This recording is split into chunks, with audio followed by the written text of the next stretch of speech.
السلام عليكم. بسم الله، بديت على النبي صليت عليه أفضل الصلاة والسلام. مرحبا بكم في قناتي طياب اليوم. بسم الله. هذه الحبة تاع البيض نجال مع الطرشي الأحمر والأخضر مع الثوم راح نشويهم.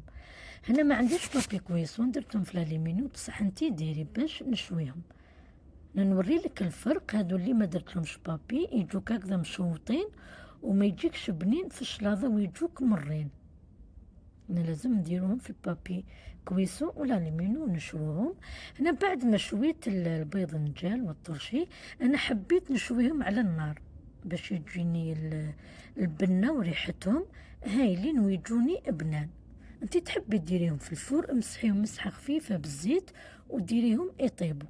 انا وريت لك وانت كيما حبيتي. شوفي طياب الثوم يطيب لداخل ماشي كيما كان مشوط في الاول. قسمت هذيك الحبة تاع البيض نجال على الطول، تحبي تصغريها ولا كاريات كيما حبيتي. انا حبيت هذا البيض نجال على الطول باش يجي باين في الشلاضة. كيف الطرشي ماشي لازم ما يكونوا في زوج الاحمر والاخضر، اللي عندك ديري بيه بالاحمر ولا بالاخضر. شوفي طياب الثوم كيفاش راهو زبده هرستو، فرغتهم كامل في الغيسيبيون.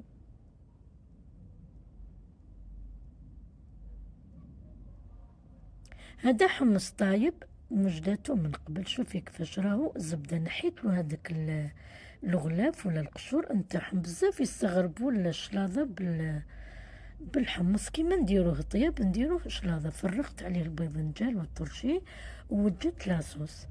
شويه زيت زيتون، الزيت العادي، قرصه ملح، سنه ثوم ماشي طايبه، كزبر خضر، درت القارص. ديري الخل اللي عندك ديري بيهم ولا خلطي، ديري مغرف صغيره خردل وخلطيهم.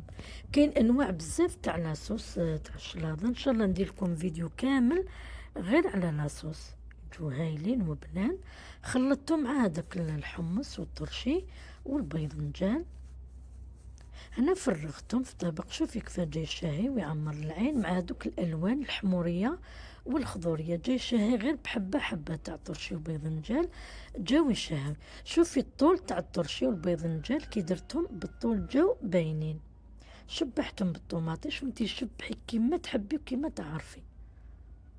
هاد الشلاضه تاع الحمص نوعدكم بالفيديو تاع اللوبيا، جاء هايل هايل.